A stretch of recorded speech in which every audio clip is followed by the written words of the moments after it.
mas a gente já começa para também não, né, não estourar o tempo depois. Então, sejam todos bem-vindos, todas bem-vindas.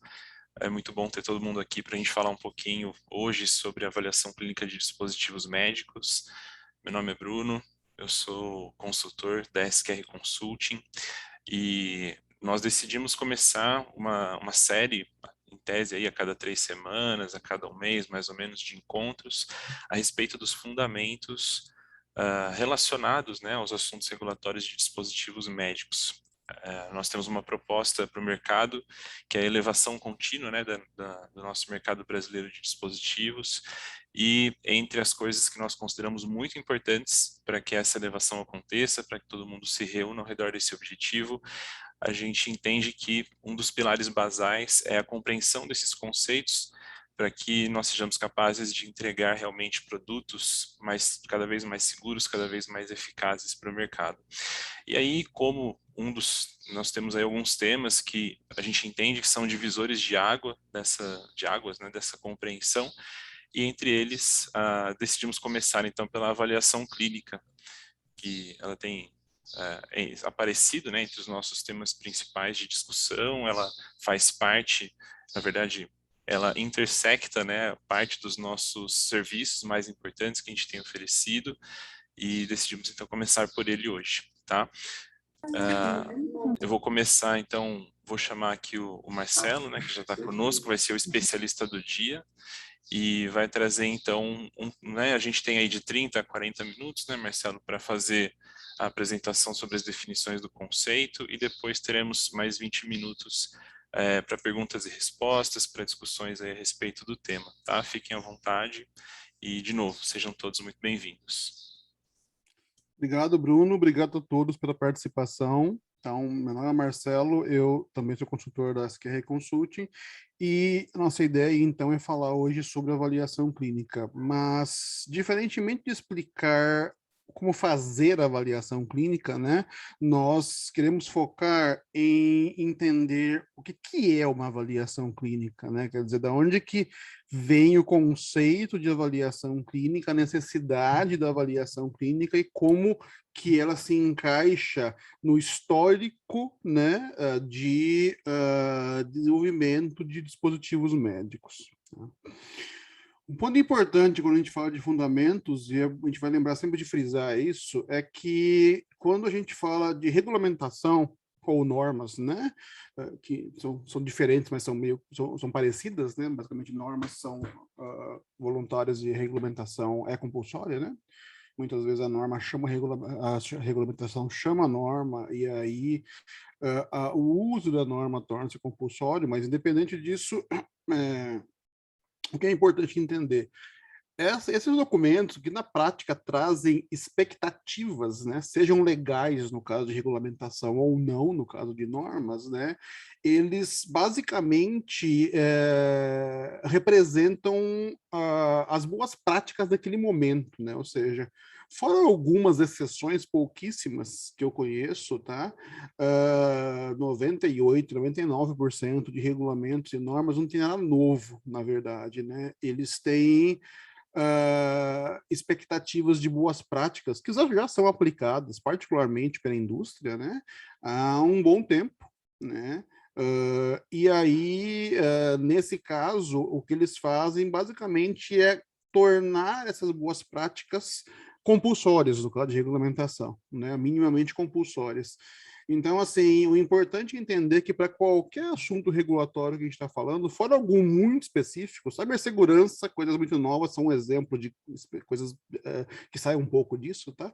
Mas 98% dos aspectos regulatórios, nós vamos ter a base deles em atividades de alguma das ciências, né, ou alguma da engenharia, ou alguma da área biológica, da área médica, e aí o que a regulamentação ou as normas fazem, basicamente, é pegar as boas práticas históricas dessas áreas e colocar como um requisito legal ou uma expectativa normativa, tá? Esse é um bom exemplo no caso de avaliação clínica, porque até hoje eu entendo que tem muita gente, inclusive mesmo muitos reguladores, que não percebem ou entendem o que é uma avaliação clínica do ponto de vista prático histórico, né? Quando a gente fala em avaliação clínica, o requisito legal, esse aqui é o requisito que está hoje, eu estou usando os requisitos do regulamento europeu novo, do MDR, né, porque são os requisitos mais novos e também os mais detalhados, tá? Mas o conceito se aplica a todos, né, inclusive no Brasil, tá? A avaliação clínica é um processo contínuo, metodologicamente sólido, para coletar, avaliar e analisar dados clínicos, né, relativos ao dispositivo médico. Dados clínicos são dados de uso do produto em seres humanos, né? E avaliar se existe evidência clínica suficiente para confirmar o cumprimento dos requisitos essenciais, né, que são outro item da regulamentação. Primeiro ponto na definição é um processo contínuo metodologicamente sólido. O que é isso, né? É isso que eu vou explicar, na verdade, dentro aqui desses minutos, desses próximos minutos. Tá? O outro item importante é a evidência clínica, né? Então, a evidência clínica, na verdade, ela engloba os dados que passaram pelo processo de avaliação clínica. Eu já vou explicar a questão do processo, que basicamente é um funil, em breve, tá? E a evidência clínica suficiente, né? E como vocês veem aqui, a avaliação clínica ela avalia se existe evidência clínica suficiente, não quer apenas, você não quer dados clínicos, né? Você quer evidência clínica e ainda assim suficiente. É uma quantidade e qualidade de evidência clínica para garantir a validade científica das conclusões, né? É muito bonito estar escrito aqui, né? Eu vejo as pessoas lerem isso e assim, a definição é meio óbvia, bonitinha, né? Mas não é tão clara o que ela significa do ponto de vista prático, né? E também do ponto de vista teórico para muita gente. E a ideia dessa apresentação é explicar um pouco isso. Tá? Eu já vou voltar a falar o que é, na prática, a evidência clínica suficiente mais para frente. Tá? Um ponto importante a entender de tudo isso são as novas definições que o regulamento europeu tem, tá? A definição atual, que é a nova, né, ela separou claramente, né, algo que era um problema no passado, o conceito de desempenho clínico, né, que ele tem a ver com a capacidade do dispositivo levar a benefícios clínicos decorrente das características técnicas ou funcionais do mesmo. Então, quando a gente fala de desempenho, a gente está falando que o produto faz, né, ou pode fazer, né? Já o benefício clínico, ele é definido como um impacto positivo de um dispositivo na saúde de uma pessoa, expresso em termos de desfechos clínicos significativos, mensuráveis e relevantes para o paciente. Sim. Saúde para quem está com o microfone aberto aí.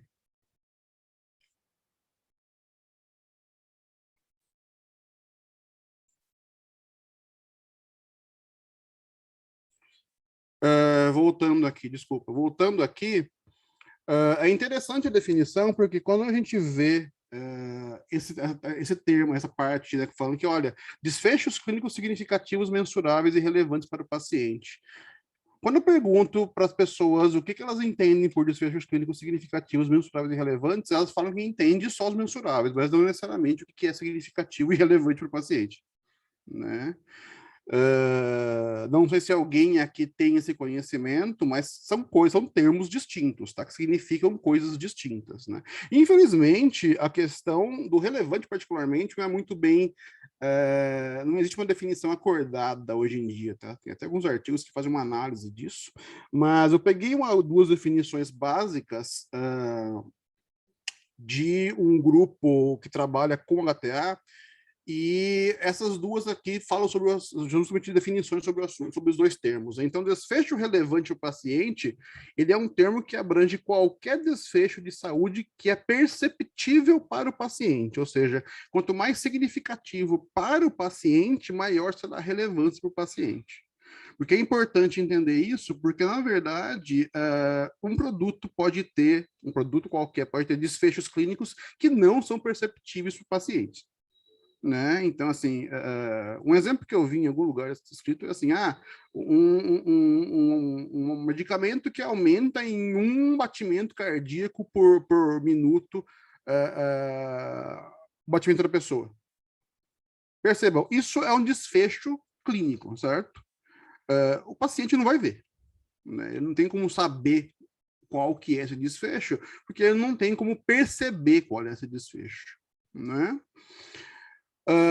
Já a significância clínica, ela se aplica a esses desfechos, tá? Então, é a extensão do qual o desfecho fornece a melhoria nos sintomas ou na qualidade ou quantidade de vida que é relevante, ou seja, que é relevante para o paciente aqui, né? E vale a pena para os pacientes.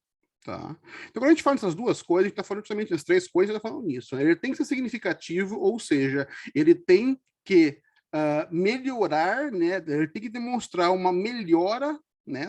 E a significância, ser significativo, é qual que é a extensão dessa melhora, né, para o paciente. Ele tem que ser possível medir, né?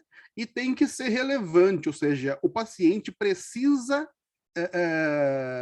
perceber esse desfecho. Tá? Então, nota, quando a gente fala nessa definição que ele tem que os desfechos têm que ser significativos, mensuráveis e relevantes, eles têm que ser três coisas distintas. E aí, para cada, obviamente, para o teu dispositivo médico, né, você precisa definir para cada benefício qual que é a parte significativa, a parte mensurável e a parte relevante. Tá? Como exemplo básico, a gente tem citado, pegar o implante mamário, por exemplo, né?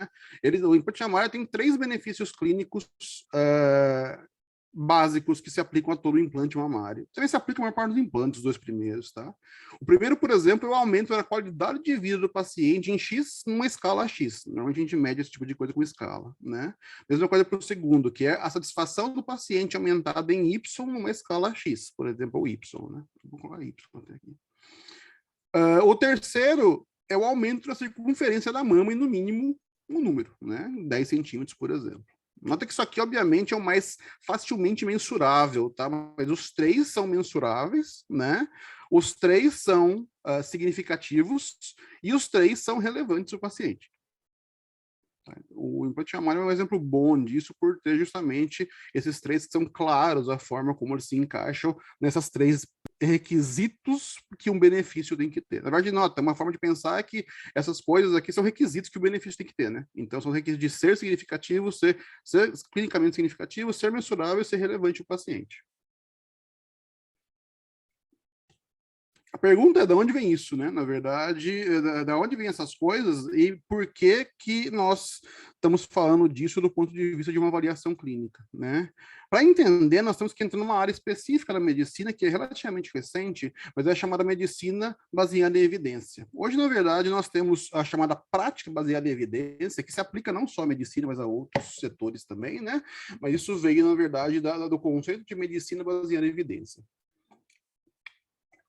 Esse conceito, ele é definido, ou não é bem uma definição, né? Mas o comentário aqui sobre ele, que veio do artigo original do Sackett, é a medicina baseada em evidência é o uso consciente, explícito e judicioso, ou seja, que você faz uma análise e toma uma decisão das melhores evidências naquele momento para ajudar a tomar a decisão sobre o cuidado de pacientes individuais. Né? Então, a prática significa integrar a expertise clínica com a melhor evidência clínica disponível a partir de uma revisão sistemática. Uma pesquisa, aqui estamos falando de pesquisa sistemática, a gente está falando de revisão sistemática. Né? O processo de medicina baseada em evidência, basicamente, ele inclui, né, esses tópicos básicos, né, ou seja, as características, estado, necessidades, valores e preferências da população cliente-paciente, né, recursos incluindo expertise de quem vai praticar, né, o cuidado, a evidência, né, de pesquisa melhor disponível, né, e o ambiente e contexto organizacional. Por que ele está usando tudo isso? Para tomar a decisão de qual o cuidado usar, né? Qual cuidado vai usar que vai dar o melhor resultado, na verdade, basicamente o melhor benefício ao paciente, né? E o processo de medicina baseada em evidência, ele é esse processo básico aqui, tem outros, na verdade, um monte de literatura sobre o assunto, peguei uma básica, né, que é, primeiro, a primeira atividade é você buscar, você criar, na verdade, não está aqui, mas é você criar uma questão de pesquisa bem construída, né? E aí você é o ESC aqui, né? Perguntar uma questão, né? Buscável aqui.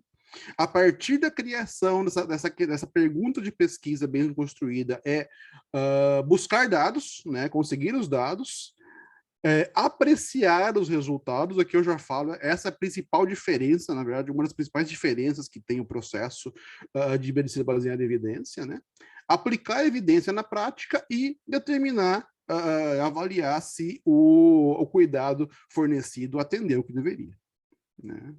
Então, nota, aqui tem um ponto importante que esse processo também é sistemático, já explico mais para frente por quê, tá? Como eu falei, a apreciação crítica é uma das diferenças que se tem num processo desse com relação a outros processos comuns, né? Porque a ideia geral aqui da apreciação é responder as duas perguntas principais, né? Que é quão sério é o risco de parcialidade, né? Ou de bias ou vieses, né? E quais são os resultados, ou seja, são confiáveis, né? Tem qualidade, coisas do gênero, né? Por que isso, tá? Por que essa diferença e por que essa etapa? Quando a gente fala de uma revisão da literatura simples, né, e é o que muita gente acha que está fazendo, na verdade, ela geralmente serve a três propósitos, né? Ou a introdução ao artigo de pesquisa primário, né? Ou uma evidência para justificar o caso daquela proposta de pesquisa, ou uma visão geral do tópico, né? Então é muito comum, então, a gente ter aí uma revisão de literatura para artigos e pesquisas, coisas do gênero. Essa revisão de literatura, ela normalmente é feita para essas três coisas, né? Só que o que acontece? Normalmente, quando a gente fala nessa pesquisa primária, né, a gente está falando de definição de contexto, tá? E uma comparação de resultados com pesquisas anteriores. Isso é comum, né? A maior parte dos artigos, inclusive, faz isso de maneira geral, né? Mas o que acontece?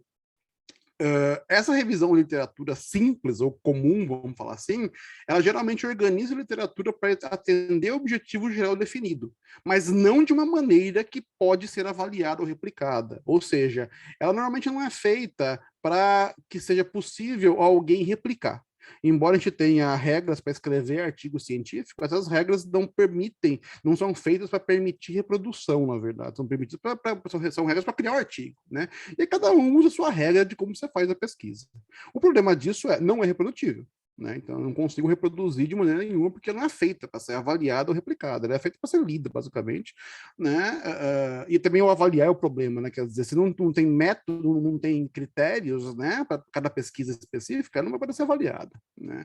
Então, não pode nem ser avaliada ou replicada. E outro ponto importante, né? Esse aqui também tem a ver com a apreciação, que eu falei. Ela examina os resultados de parte da evidência, ela não vai atrás de toda a evidência sobre o assunto, né? Ela vai, basicamente, fazer uma revisão do que você quer, tá? Então, você não tem toda a evidência existente naquele momento no mundo, né? E pior, né? Ela não faz críticas a qualquer informação. Normalmente não é feita crítica a qualquer informação, qualquer dado que você pega numa revisão de literatura comum, né? Ela aceita alegações dos dados, né, de olhos fechados. Não existe crítica, né? Nota que aqui é a questão prática da apreciação. A apreciação, inclusive, é essa crítica, né? É você não só pegar os dados, mas você criticar, avaliar criticamente os dados para identificar esses dados têm sentido, né? Tem qualidade, né?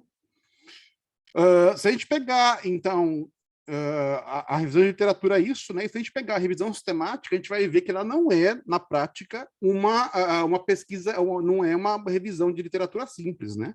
Ela, na prática, é um projeto de pesquisa, não é uma coleção organizada de artigos, é um projeto específico de pesquisa que ela sintetiza informações que são construídas, obviamente, a partir de outros estudos, mas que fornecem novos insights sobre um fenômeno, tópico ou situação. Uma definição comum de revisão sistemática, né, é revisão de literatura, porque é uma revisão de literatura, mas usando métodos sistemáticos e transparentes, né? Quando a gente fala, na verdade, de revisão sistemática, a gente está falando basicamente de um funil, né? Porque no processo de revisão sistemática nós vamos ter aí uma criação de uma pergunta de pesquisa bem construída e depois você vai buscar dados sobre essa pergunta de pesquisa, né? Você vai ter um número qualquer de dados, mas aí você vai passar pelo appraisal, pela apreciação, que é o funil.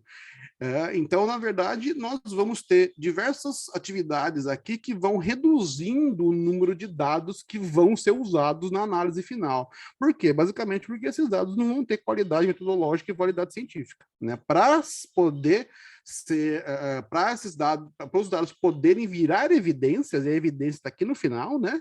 Eles precisam ter qualidade metodológica e análise científica. Esse é um exemplo comum. Nós temos 45 mil artigos, né? Que depois do primeiro passo do appraisal vai para 2.600 artigos, que depois de passar pelos filtros de relevância clínica chega a 20 artigos.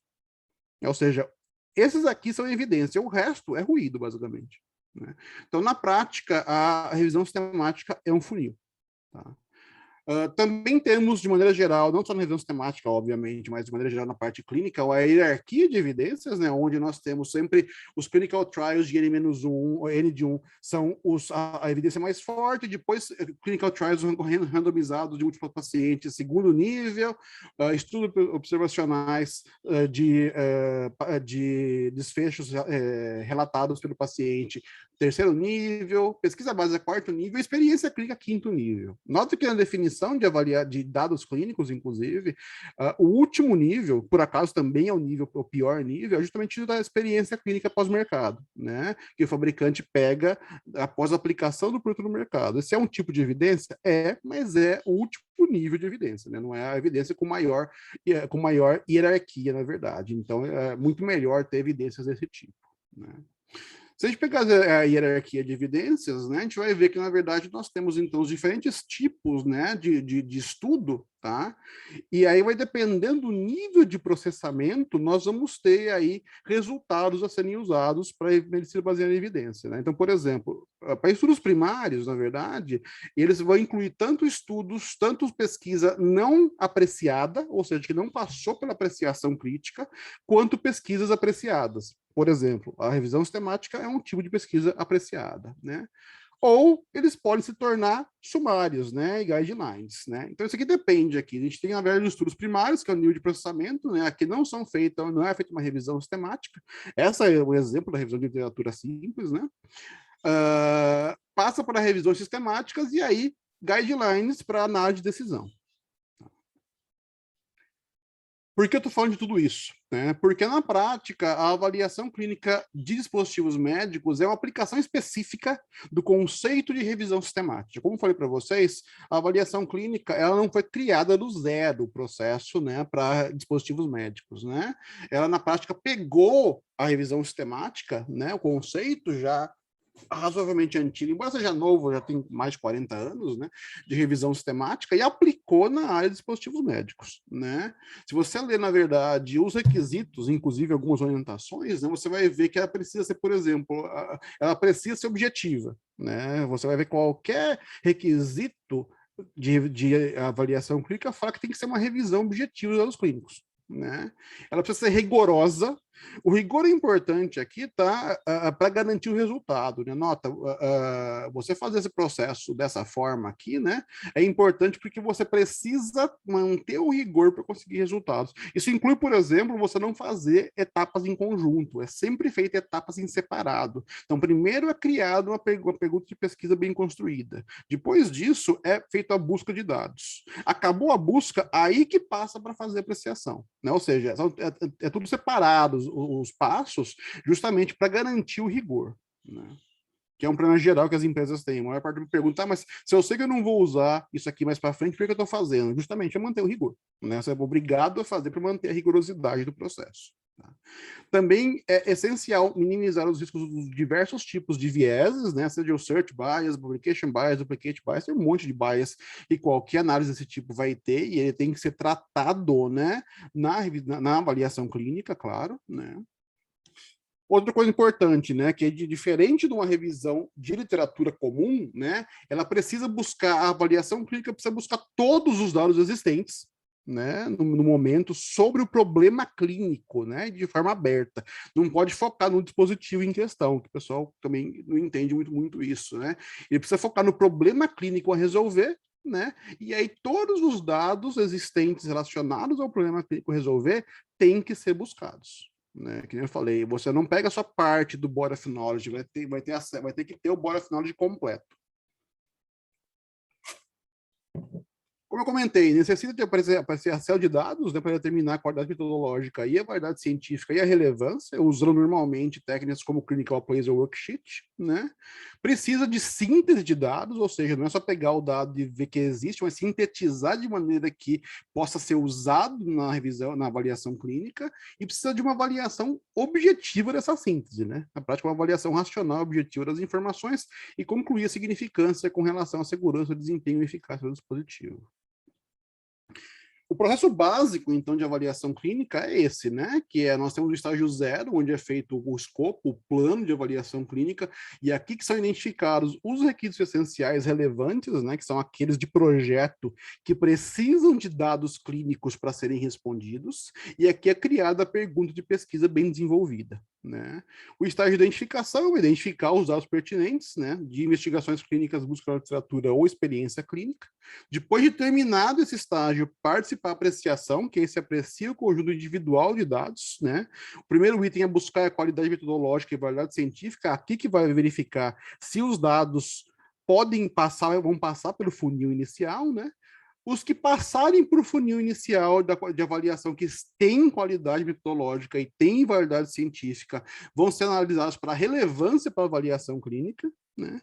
E os que forem relevantes vão ser analisados com relação ao peso da contribuição. Nota que isso aqui, esse processo, então, ele não está analisando, na verdade, se os dados podem ser usados para o meu produto para atender as coisas. Então, na verdade, se os dados têm sentido técnico, né? Se eles têm qualidade e validade. A análise com relação ao teu produto desses dados é feita aqui na parte final, né? Que é a análise das evidências, né? A força geral, a evidência geral e a conclusão sobre segurança e desempenho clínico. E a pergunta depois aqui vai ser: a evidência clínica é suficiente para demonstrar conformidade com os requisitos essenciais relevantes? Se não for, é necessário gerar dados adicionais clínicos, né? O problema é que, assim, como no processo você vai ter buscado todos os dados do Body of Knowledge, não existem mais dados clínicos nesse momento, né? A única forma de gerar novos dados é fazer uma investigação clínica, né? E se a evidência for suficiente, aí você cria o relatório de avaliação clínica, aí beleza, né? Você precisa separar isso de maneira geral, então, e aí de uma forma de funil, você vai ver a mesma coisa que eu falei para a revisão sistemática, mas aqui é usando o exemplo da avaliação clínica, né? No escopo, nós vamos ter os requisitos essenciais que precisam de dados clínicos, né? E a pergunta de pesquisa. A identificação vai ser a estratégia de busca, a apreciação, como eu falei, vai ser o funil, né? Primeira coisa, avaliar para os dados identificados, se eles têm qualidade metodológica e validade científica. Para os que tiverem qualidade metodológica e validade científica, isso sempre vai diminuir, né, o número de dados, vai ser identificada a relevância para a avaliação clínica, né? E para aqueles que forem relevantes, ele vai identificar o peso. O resultado disso aqui, do funil, é a evidência clínica, né? Aí na evidência clínica você vai fazer a síntese, né, linkando com os requisitos essenciais e fazer a análise se a evidência é suficiente ou não, né? Dentro disso, a avaliação clínica, pegando aquele gráfico que eu coloquei antes, a avaliação clínica vai ser, ela se encaixa como uma pesquisa com pré-apreciação, né? Ou seja, essa é uma pesquisa, não é uma pesquisa simples, é um projeto de pesquisa que pega os dados e avalia criticamente se os dados têm qualidade metodológica e qualidade científica. Ou seja, você precisa confrontar os dados que você achar para fazer essas verificações, né? Como que é feito de maneira geral, né? Como eu falei, é feito baseado em pergunta de pesquisa, né? E esses tipos de pergunta vai depender do que o teu produto faz, né? E qual o problema clínico que ele quer resolver. E para cada tipo de pergunta, nós temos os estudos que hierarquicamente vão dar evidências melhores, né? Então, por exemplo, para um estudo de intervenção, eficácia de uma intervenção, tratamento, terapia, etc., randomized clinical trials são os de maior nível hierárquico de evidência, né? Cohorts, o segundo, case control, o terceiro, e case series, o quarto, tá? Então, tudo isso aqui, na verdade, está relacionado ao quê? Ao tipo de pergunta e aos tipos de estudo que melhor respondem à pergunta, né? Que dão mais evidência sobre a pergunta, né? Por que nós precisamos identificar o tipo de pergunta, o tipo de estudo, critério de elegibilidade e outros? Justamente pela questão de nós precisamos definir o que é evidência clínica suficiente, né? Como eu comentei, existe, obviamente, uma definição do que é evidência clínica suficiente, que eu falei, uma quantidade e qualidade, mas a pergunta é o que significa quantidade e qualidade, né? Então, para isso, para entender o conceito de qualidade e quantidade, nós precisamos traduzir essa questão do ponto de vista prático, né? Como que fazemos isso numa avaliação clínica, né, barra revisão sistemática, né? Então, como que eu posso especificar, a pergunta 1, na verdade, é como que eu posso especificar e justificar o nível de evidência clínica necessário para demonstrar conformidade com os requisitos essenciais relevantes, né? O que é o nível de evidência? Na prática, o nível de evidência é uma heurística usada para classificar a força relativa dos resultados obtidos em pesquisa científica. Né? Então, basicamente, é uma boa prática que cria um algoritmo, basicamente, né, para classificar o quão fortes os dados são. Esse conceito de nível de evidência foi introduzido em 79, né, num relatório da Canadian Task Force in Periodic Health Examination, tá? E, na prática, o nível de evidência é um sistema de graduação de evidência, né? Ou seja, quanto mais alta a classificação, melhor a evidência pode ser usada como um aspecto da graduação de recomendações clínicas, por exemplo. Né? É comum nós usarmos, então, alguns métodos para isso. Aqui uma definição que vem do GRADE, que é um dos métodos de você fazer essa graduação. Tá? O GRADE define qualidade de evidência como a extensão no qual a gente pode estar confiante que uma estimativa de efeito clínico, no caso, é correta. Né? E a força da recomendação é a extensão no qual podemos estar confiantes que a aderência à recomendação, ou seja, a aplicação da recomendação num paciente, né, numa população, vai fazer mais bem do que dano. Tá? Então, nota, ambos estão relacionados, tanto a qualidade de evidência quanto a força de recomendação, estão relacionados à nossa confiança em que os resultados que a gente concluiu, a análise, os resultados da análise podem ser usados sem causar mais problemas do que dano. Né? Na prática, né, quando a gente fala da avaliação clínica, né, o nível de evidência clínica e a força de recomendação, ele faz parte da etapa de apreciação, que é igual à etapa de 2, apreciação de dados pertinentes da avaliação clínica no dispositivo médico. Né? A etapa de apreciação, de maneira geral, um exemplo básico da definição, é um método sistemático para avaliar os pontos fortes e as limitações de estudo de pesquisa, bem como sua aplicabilidade à prática. Portanto, né, está especificamente relacionado à avaliação da qualidade metodológica e validade científica dos conjuntos de dados, da etapa 2 da avaliação clínica. Então, voltando aqui, né, como eu coloquei antes, a questão do nível de evidência está principalmente relacionado a isso aqui, né? É essa avaliação da qualidade metodológica, da validade científica, da relevância e do peso. É aqui que a gente checa, na verdade, o nível de evidência, né? Ou parte dele, tá? Já explico por quê.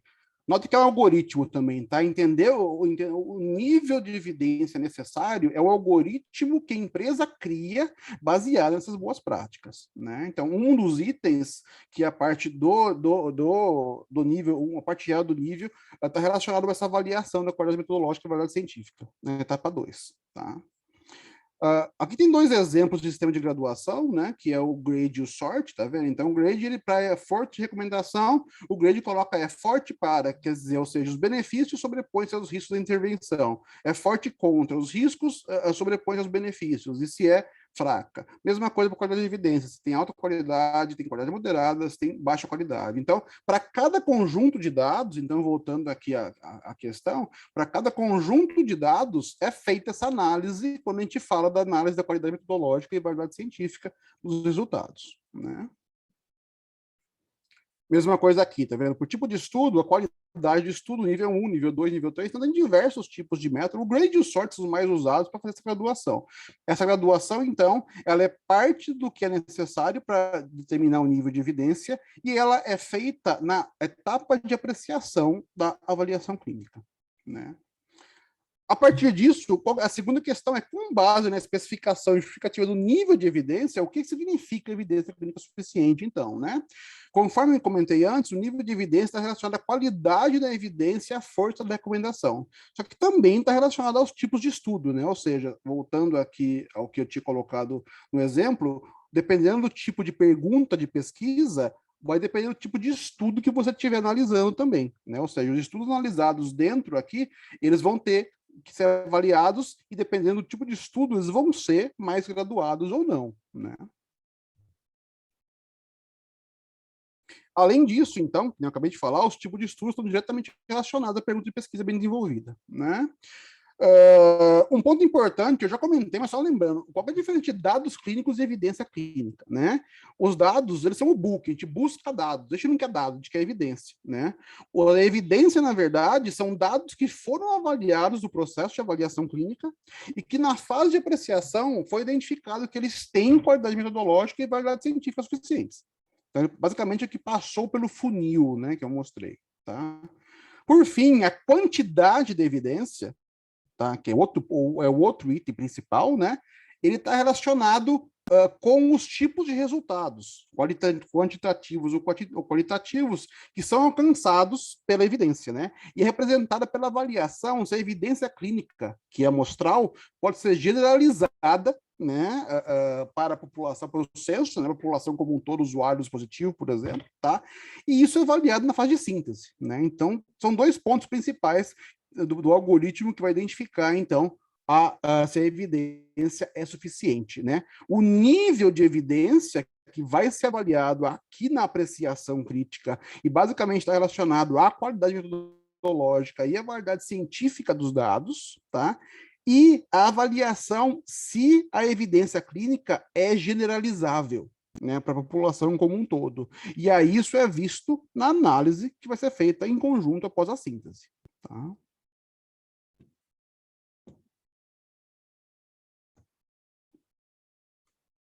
Então, se a gente pegar a evidência de generalização, aqui a gente vai ver que, na verdade, cada uma das abordagens, a quantitativa e a qualitativa, né, estão relacionadas a questões de pesquisa específica, tem variáveis específicas, né, data, a forma de coletador específico, análise específica, e o objetivo é se ela é generalizável para observações ou contextos além da amostra, né, no caso de quantitativa. Já a qualitativa, ela vai ser avaliada se ela é generalizável para conceitos teóricos, né? Então, nota, dependendo da abordagem que você usar, você vai conseguir justificar para coisas distintas, né? Seja para observações de contextos além da amostra ou para abordagens teóricas. E aí você vai ter que usar isso. Na verdade, eu estou colocando meio que no final aqui da apresentação, mas você vai definir isso no começo, né? Porque aí você vai justificar a sua avaliação clínica dentro do tipo de resultado e abordagem que você usar. Então, para finalizar, o que é? Para finalizar aqui, o que é a evidência clínica suficiente? É o resultado de 6 atividades, por isso que eu falei que é um algoritmo, tá, gente? Primeiro é a análise criteriosa da pergunta de pesquisa bem desenvolvida, né? Depois da análise da pergunta de pesquisa, é a análise dos tipos de estudo que se transformaram em evidência, ou seja, que têm qualidade metodológica e validade científicas após serem apreciados por um Critical Appraisal Worksheet, tá? Depois disso, é feita a avaliação da correspondência entre a pergunta de pesquisa e os tipos de estudo, né, que se transformam em evidências.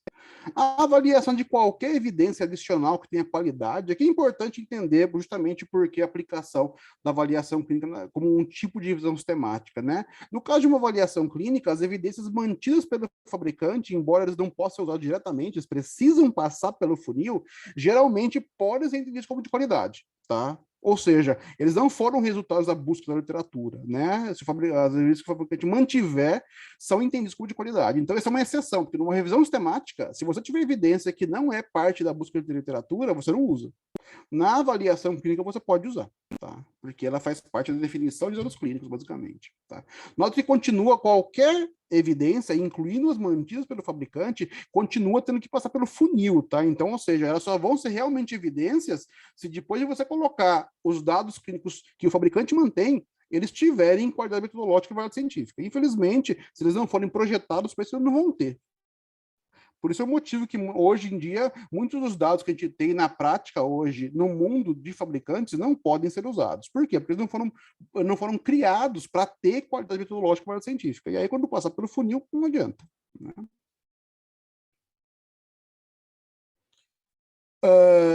Depois dessa etapa aqui, aí é feita, então, primeiro, a correspondência, a verificação da evidência, né? E a avaliação da quantidade de evidência, com base no tipo de evidência, né? Se é quantitativa versus quantitativa, e a conclusão se a evidência é generalizável. Ou seja, final é que essa evidência clínica final pode ser entendida como tendo qualidade suficiente, né? Ou seja, está relacionada ao nível de evidência da etapa de apreciação e quantidade suficiente, definido pela análise se a evidência pode ser generalizada na fase de síntese, para mostrar conformidade com os requisitos essenciais relacionados. Então, essa etapa, essas são as 6 etapas do algoritmo que tem que ser criado e aplicado para você verificar se a evidência clínica é suficiente, né? E aí, portanto, atender aqui o requisito formal de demonstrar o nível de evidência clínica suficiente, tá? Desculpa que eu saí aqui. Para finalizar, um comentário rápido sobre a equipe, tá? Como você deve ter percebido, a equipe de avaliação clínica precisa saber ir a fundo a fazer revisão sistemática, né? E outras atividades relacionadas, né? Aqui um exemplo básico, né, da equipe que faz uma revisão sistemática, né? Tem que ter expertise em diversas coisas, por exemplo, habilidades em fazer buscas eficazes, em fazer a apreciação crítica, que não é uma questão simples, né? Além de conhecer a parte médica, tá? De maneira geral, espero que tenha essa equipe, tá? Recomendação geral. No mínimo 2 experts clínicos de conteúdo, né, com conhecimento sobre o problema clínico. Por que 2? Porque precisa tirar o bias de apreciação, na verdade, né? Então, na hora de fazer apreciação, se você tiver um só, você não vai conseguir reduzir o bias de apreciação. Aqui precisa ter no mínimo 2 experts clínicos, né, para reduzir o bias de apreciação. Um expert em método em design de pesquisas, né, é a pessoa que, na verdade, é o expert que vai saber como criar revisão sistemática, né, sobre métodos de revisão sistemática e como criar e aplicá-los.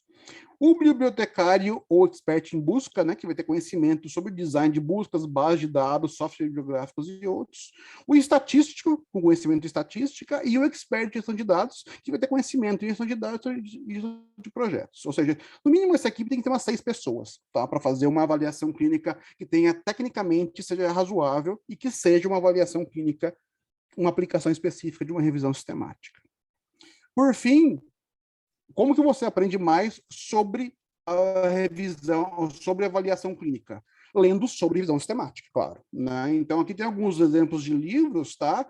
Que, e particularmente o User Guides para literatura médica é o que vai identificar como fazer apreciação crítica, né? A forma correta de fazer apreciação crítica, e os outros aqui falam da questão mais geral do processo de revisão sistemática, mas lendo essa literatura, não tem muita coisa nova, na verdade, com relação à avaliação clínica. Tem requisitos essenciais, né? Mas assim, são coisas adicionais, pontuais. O processo em si da avaliação clínica de dispositivos médicos está todo escrito aqui, né? Inclusive, nós temos uma norma no Comitê Brasileiro da BNT sobre o assunto, justamente nessa literatura, com um passo a passo. Você pode até ver no nosso site, tá? Quem tiver interesse, tem um artigo falando sobre o passo a passo, que é baseado nessa literatura, mas então o passo a passo do processo de avaliação clínica, ele vem totalmente da literatura de revisão sistemática.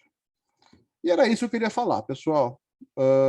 Agradeço aí a participação e ao pessoal que está ouvindo, e vamos abrir então para perguntas agora, tá? Só um comentário geral, nós não vamos disponibilizar essa apresentação, tá? Nós vamos, na verdade, estamos gravando aqui, não vamos disponibilizar o PDF, né, o PowerPoint. Nós estamos gravando a apresentação, né, e vamos disponibilizar a apresentação no nosso canal. Então, quem tiver interesse em voltar a ver o que a gente passou, vejam no vídeo no nosso canal. Tudo bem? Eu coloquei no chat, tá, gente, o caminho da nossa área de recursos gratuitos lá do site, onde dá para encontrar esse documento ao qual o Marcelo se referiu. É o documento que tem o passo a passo, basicamente, do processo de avaliação clínica em detalhes, tá? Ou seja, podemos abrir, então, perguntas, Bruno? Alguém tem alguma pergunta, gente? Se tiver vontade de fazer ou no chat ou por voz mesmo, tá? Isso, fiquem à vontade.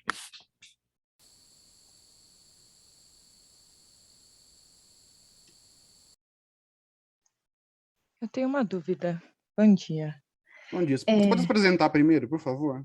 Jéssica da... Esqueci de falar isso. Desculpa, Jéssica. Jéssica da Dentsply Cirona. O que eu observo aí, claro, me corrija se eu estiver errado, é que a avaliação clínica ela já não é mais tão comparativa, né, com os outros produtos que tem no mercado, né? Pelo menos dentro de uma avaliação clínica a gente encontrava muito isso. Isso deixa de ser usado para ter dados de comparação, enfim, que sustente ali a minha avaliação clínica? Obrigado pela pergunta, Jéssica. E, na verdade, é uma pergunta boa, porque isso é um conceito errado que sempre ocorreu, tá? Na verdade, tecnicamente falando, nunca existiu a questão comparativa. O pessoal acha que a avaliação é comparar. Não é, na verdade. Sempre foi uma revisão sistemática. É que o pessoal nunca fez desse jeito e os avaliadores não cobraram desse jeito, mas sempre foi, tecnicamente. Tá? Na verdade, ele continua existindo, tá? Mas na prática, o que acontece é, eu posso usar dados comparativos, posso usar dados comparativos, mas de novo, ele tem que passar pelo funil, né? E na prática, assim, onde você vê se os dados são de um produto, como é que você usa a questão de equivalência, né? Você vai ver aqui, na verdade, tá? A relevância é justamente onde você vê equivalência. Tá? Na prática, o que acontece? Para dados que são de um produto que você concluiu através do processo que é equivalente, na hora de você analisar a relevância, você vai poder usar dados tanto do seu quanto do equivalente. Mas nota, isso você vai ver aqui no final do processo só. Tá?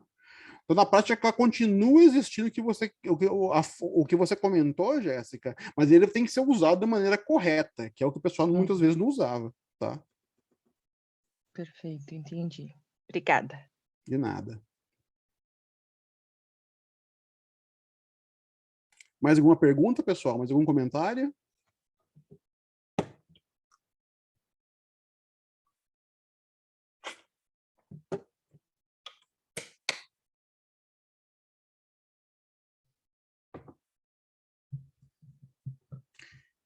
Se não tiver mais nenhum comentário, sugiro que a gente finalize então, né, Bruno? Sim, sim. O pessoal tá quietinho, né? Então acho que dá pra gente seguir aí pra finalização. Uhum. Nada, ninguém, todo mundo tranquilo? Eu tenho na verdade, Jéssica novamente. Na Vamos lá. verdade, Aproveitem, gente. A ideia aqui é tirar 20 Então. minutinhos para perguntar o que vocês quiserem, tá? Então. É uma pergunta assim, eu trabalho, né, especificamente com produtos importados, né, então eu recebo esses documentos prontos. Eu queria saber se o Marcelo ou alguém tem alguma sugestão de algum ponto que me ajude a avaliar esse documento criticamente antes de submeter para a Anvisa. O que eu preciso estar atenta, né, que pode ser um risco, enfim, uma luz, né, assim, quando eu vou avaliar algo clínico, né, do ponto de vista aí desses produtos, o que seria recomendado, né? Enfim, se tem alguma dica, alguma coisa Você está falando do desse tipo. processo, certo? Do processo, de submissão. Eu recebi o documento Não, do do processo de fabricante. avaliação, certo? Está falando Isso, da análise do processo que você recebeu, certo? exatamente.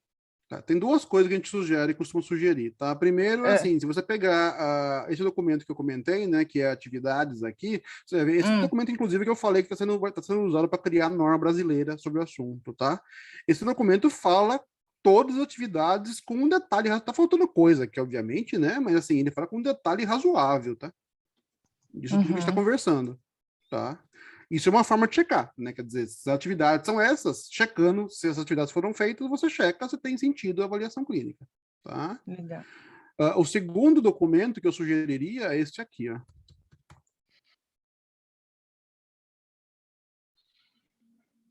Particularmente, de novo, ele é europeu, né, mas ele serve para qualquer país, basicamente, Sim. né? Que seria o conceito, tá? Esse documento aqui, se você entrar nos documentos do MDCG, esse documento aqui, que é o Clinical Evaluation Assessment Report Template, tá? Que é o MDCG 2020-13, tá? Esse documento é o documento que os Notified Bodies europeus vão ter que usar para avaliar, para verificar, né, a avaliação clínica dos fabricantes que eles receberem. Legal, show. Tá? O nome desse aqui é o CEAR, né, que é o Clinical Evaluation Assessment Report, tá? Mas ele tem todos os itens que um regulador, não é um regulador, porque a Europa não é um regulador que vê diretamente isso, né? Mas que um regulador pode pedir com relação à avaliação clínica. Juntando essas duas coisas, atividades, mais o template que os avaliadores europeus vão usar, eu acho que já dá uma boa ideia do que você precisa checar, tá, Jéssica? Perfeito, perfeito. Só que tomar cuidado, tá, Jéssica?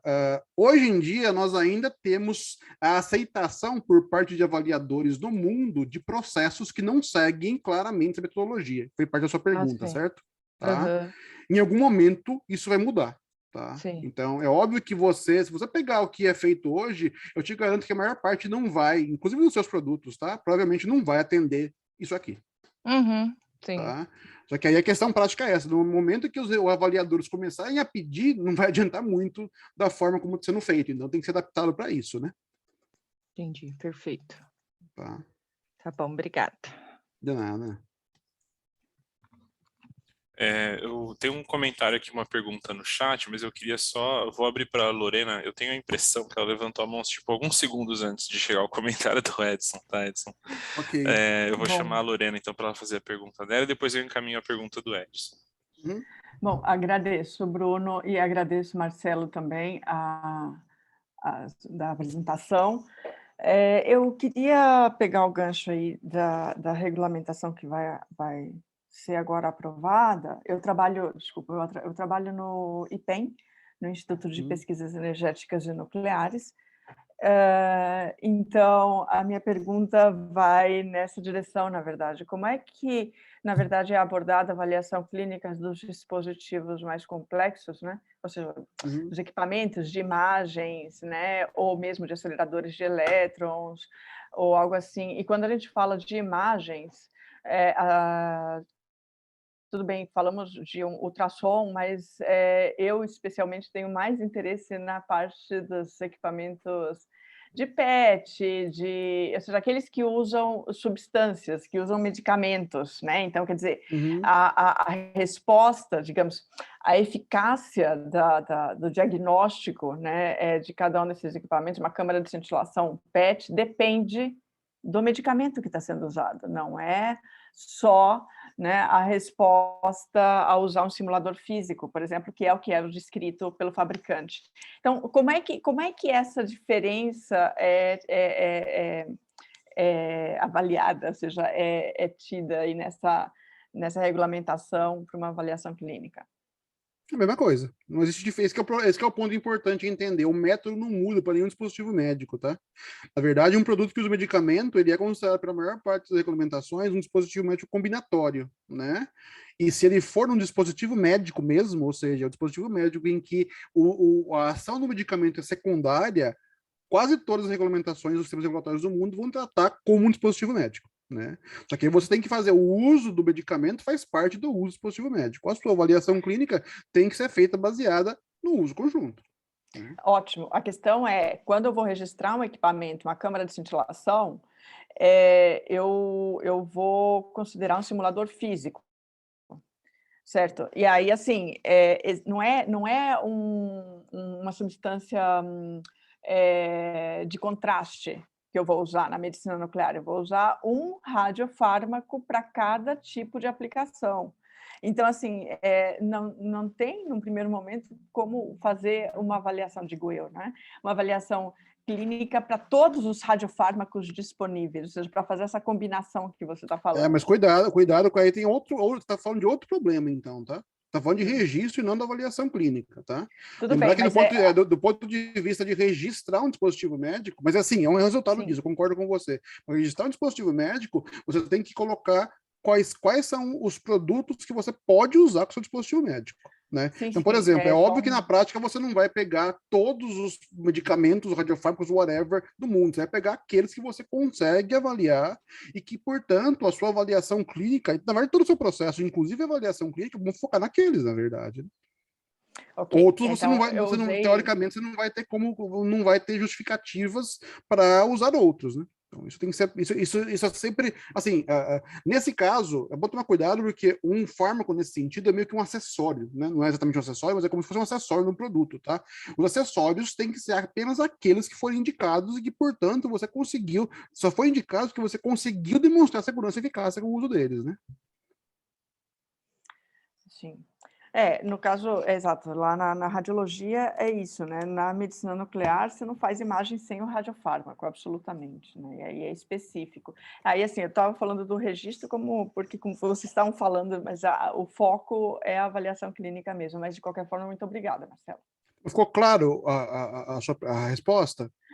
Sim, a avaliação clínica deveria ser feita, então, para cada um dos usos, é isso que eu entendo. Isso. Né? Para cada... É que, na Então, verdade, assim, se assim, eu for isso usar não um muda. radiofármaco... Isso não muda a questão de projeto, ele é projetado para aquele uso, para aqueles radiofármacos, entendeu? Então, e aí, assim, teoricamente, se você não conseguir garantir no geral, existem formas de fazer um geral, tá? Mas são mais complicadas. Você tem que restringir, na verdade. E aí você, na verdade, vai ter dados de alguns só. E aí o regulador só vai aceitar o dado que tiver com aquele, né? Na verdade, conceitualmente, o problema não é de medicina nuclear, tá? É a mesma coisa você pensar assim no implante. O implante é feito. Vamos pensar em outro produto. Um produto de estética, é feito para ser usado no bumbum. Não lembro do bumbum, porque eu falei do implante mamário agora, certo? Se você passar a usar um produto em outro lugar, você vai ter que ter dados que comprovem o uso em outro lugar. Você percebe que conceitualmente é a mesma coisa, né? Da sua pergunta, tá? Ou seja, você tem que ter dados para comprovar o que você falar que faz, na verdade, que está linkado ao projeto que você projetou. Qualquer atividade, aí inclui a avaliação clínica, vai ter que comprovar, vai ter que criar evidências para aquelas coisas que você, como fabricante, determina, né? A minha questão, desculpa, estou me estendendo demais aqui, mas Não tem a minha problema. questão é Só para ficar claro, especialmente... só um comentário, para ficar claro, Helena, hoje a gente vai ter, hoje como é o primeiro, a gente sabia que ia ter um tempo maior, não tem problema, a gente tem tempo, para quem tiver interesse em perguntar, a gente pode ficar mais tempo, tá? Obrigada. A minha questão específica, Marcelo, é porque, na verdade, quando a gente fala de ATS para a medicina nuclear, para esse tipo de equipamento, vamos dizer, a gente, na verdade, acaba sempre fazendo avaliações do procedimento. E dentro desse processo, e aí eu concordo com você que também não é uma questão da medicina nuclear, é de várias áreas, mas é isso, né? O procedimento. Só que dentro desse procedimento existem inúmeras outras tecnologias, inclusive a do equipamento formador de imagem, né? Mas que não é independente do radiofármaco usado, que não é independente, no caso da proteção radiológica que a gente precisa ter, entendeu? Então, assim, ou eu faço uma avaliação clínica, ou sei lá, seja uma revisão sistemática do procedimento em medicina nuclear, ou eu faço uma avaliação clínica do equipamento de Isso, gerador de mas imagem. nota, aí talvez seja o problema, tá? Eu lembro que você participou daquele treinamento que a gente deu aberto, né? O que a gente está falando aqui é da avaliação clínica para fabricantes, não para TS. Sim. Todos os requisitos são requisitos de colocação no mercado, não de incorporação. E aí tem algumas coisas que eu concordo que são diferentes, embora eu tenha falado que, na verdade, são parecidos mesmo, tá? O processo tem algumas diferenças justamente por causa disso. Né? Quando você fala em ATS, você vai ver algumas coisas e que uma avaliação clínica pré-mercado não necessariamente vai ver as mesmas coisas, porque o foco é demonstrar coisas um pouquinho distintas. Tá? Exato. É esse o ponto. Beleza. Né? Obrigada, Marcelo. Obrigado a você. Tem a pergunta do Edson, então, certo? Isso. Tá. A sua pergunta, Edson, é uma pergunta importante, mas ela é meio capciosa por alguns motivos, tá? Do ponto de vista prático, se você pegar o processo aqui, você vai ver que se você só precisa, teoricamente, fazer uma investigação clínica, se as evidências já existentes no momento não forem suficientes para demonstrar conformidade com os requisitos essenciais relevantes. Tudo bem? Isso seria uma regra geral. Tá?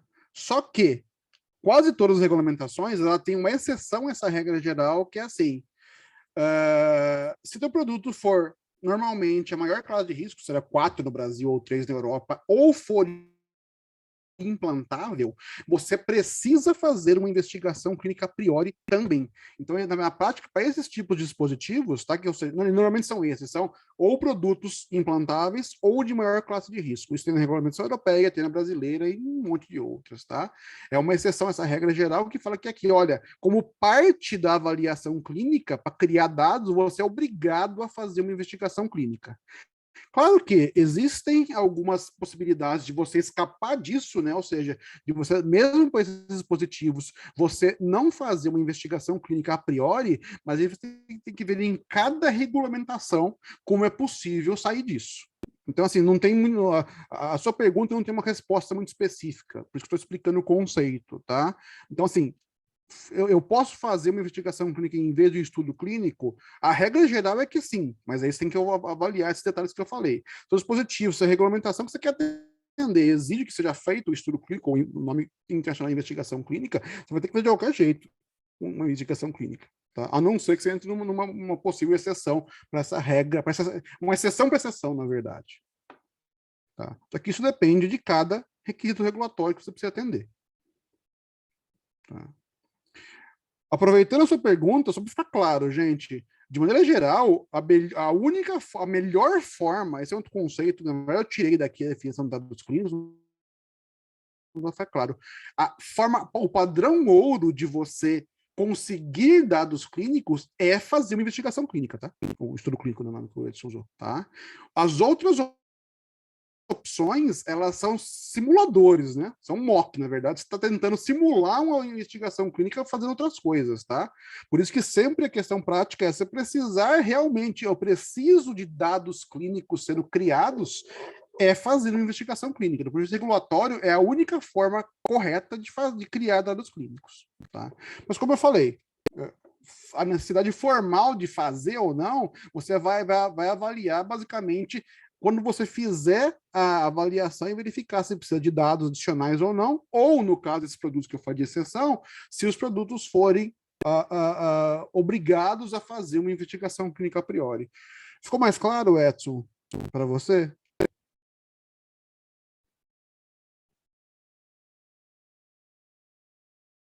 Ótimo, obrigado. Mais alguma pergunta, pessoal? Como eu comentei, a gente está em aberto aqui para perguntar o que quiser, tá? Marcelo, esse que você falou para mim, Uhum. você pode depois mandar o número, enfim, o nome, porque tem alguns aqui, eu não sei se é o que você falou, se puder mandar no chat. O documento, claro, manda sim. Obrigada. Isso aqui. Isso, perfeito, obrigada. E o outro documento que está no nosso site, o Bruno já mandou aqui, é o primeiro que está nessa página. Esse eu consegui achar. Uhum. Obrigada. Eu falei, nós estamos um pouco atrasados na criação da norma da avaliação clínica, que foi está sendo baseada nesse documento, inclusive. A gente deve ter aí, provavelmente até o final do ano, ela vai para consulta pública, e vocês vão ter a oportunidade de revisar o projeto de norma e comentar, tá bom, gente? Eu sugiro ficar atentos ao assunto.